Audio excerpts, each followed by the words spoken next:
Scrappy Ideas Paint Along. Let's make this beautiful tropical scene. So in my journal, I had this page and I used this journal just to wipe off excess paint. So I started with this base of yellow and red, and I am just taking straight white paint and I'm sort of dabbing, and I'm putting a little bit of water on the brush to get it to move because this page was done long ago, so it's completely dry. So I'm just dabbing, swishing the paint around. And this is going to be a tropical scene, like a landscape. So I'm putting some clouds into the water too.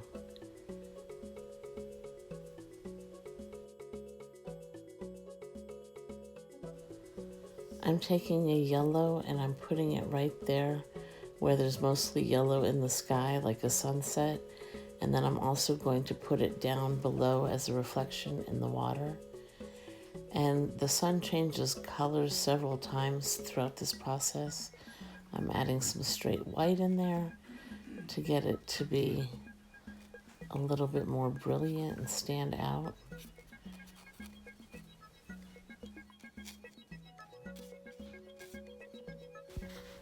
And I'm going to take the yellow white that's on my brush and just move it over into the sky on the other side to sort of get rid of that red harsh streak.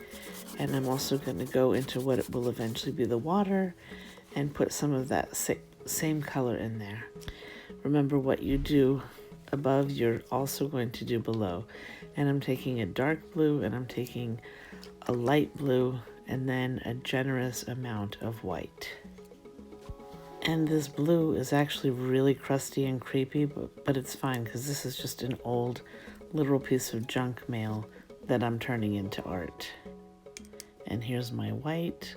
I'm putting some water in it, and I'm going to start with the light, and then I'm going to move into the dark blue. And I still have yellow on my brush, which is fine. I haven't even cleaned my brush at all because I don't mind all those colors mixing together.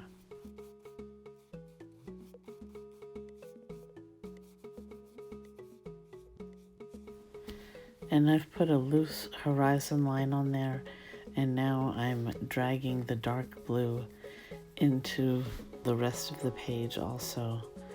Trying not to get it on my other page. I don't know what that other page is going to end up being.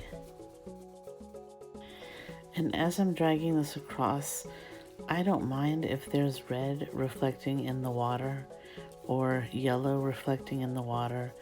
So I'm putting enough blue in there and enough white in there that it looks like it's water, but it's also fine if some of the sky is reflecting in there too. And I'm just taking some streaks to go across the sun that's reflecting to make it look as if it's actually in the water.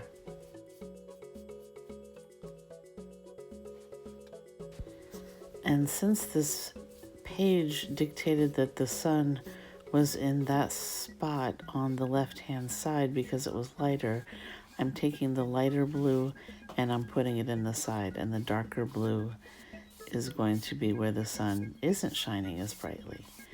And this is literal copy paper that I'm painting on, so it's a little bit flimsy on the edges, so I need to be a little bit careful that I don't rip it.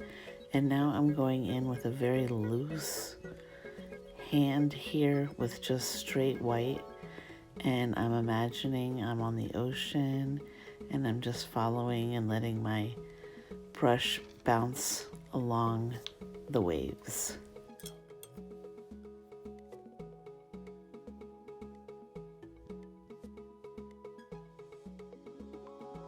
And this really becomes very relaxing and meditative and just going with the flow, literally and figuratively.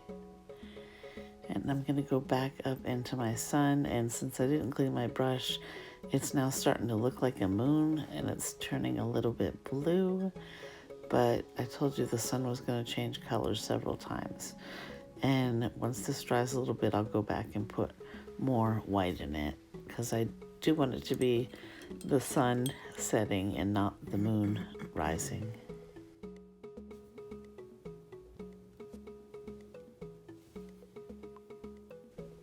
Dab, dab, dab of white, dab, dab, dab, keep dabbing.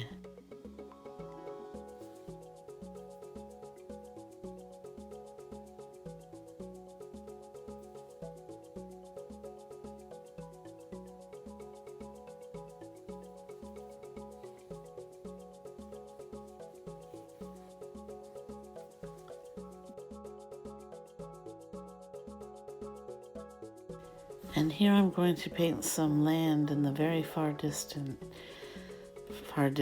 And again, I'm keeping it really, really loose because I want some bumps and some waves and some knots and some rocks and whatever's over there, I'm putting it in. And I'm going to start putting some palm trees in there. So I'm putting the trunk of the tree in, and again, I'm making it wavy. I don't want it to look like it's been cut with a saw, like lumber. It should be wavy and bumpy, and it makes it more interesting. And things that grow naturally without human interference tend to be knotted and gnarled and have all sorts of interesting bumps and textures. So that's what I'm attempting to put in here.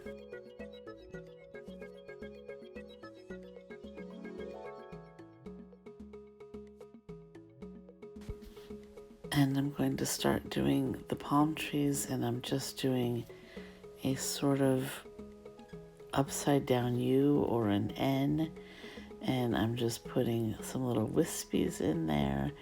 And I'm also making sure that I don't have all the leaves completely uniformed. I want them to look a little bit more organic, like some are growing, some are older, some are just being formed. And this is also very relaxing to do, just putting little wisps of palm trees.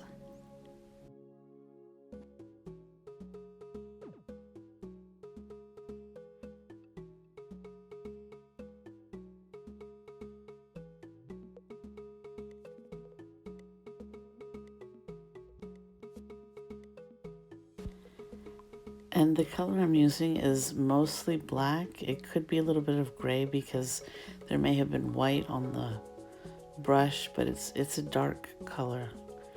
It's not green, it's black, grayish charcoal.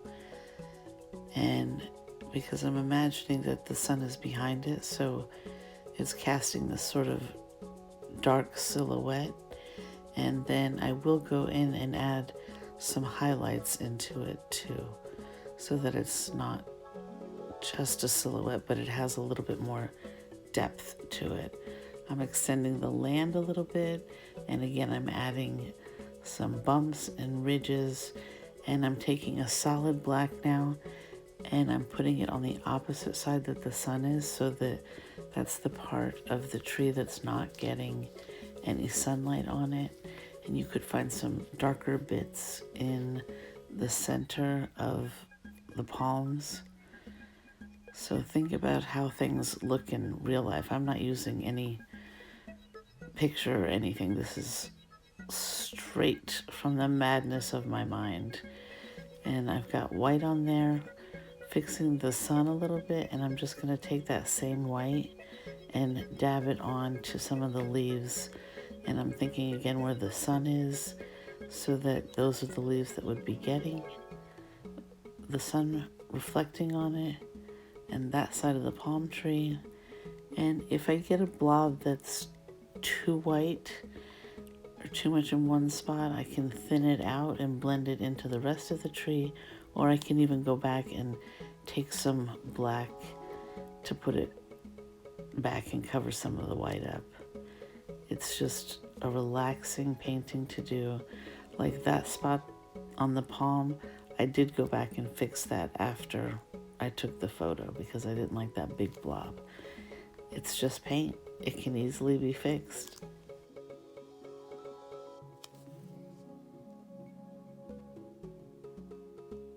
And now I'm adding some highlights on the land where those rocks or sand or dirt or whatever it is reflecting the sunlight, and the tree branch a little bit, I'm pulling it into the darker part.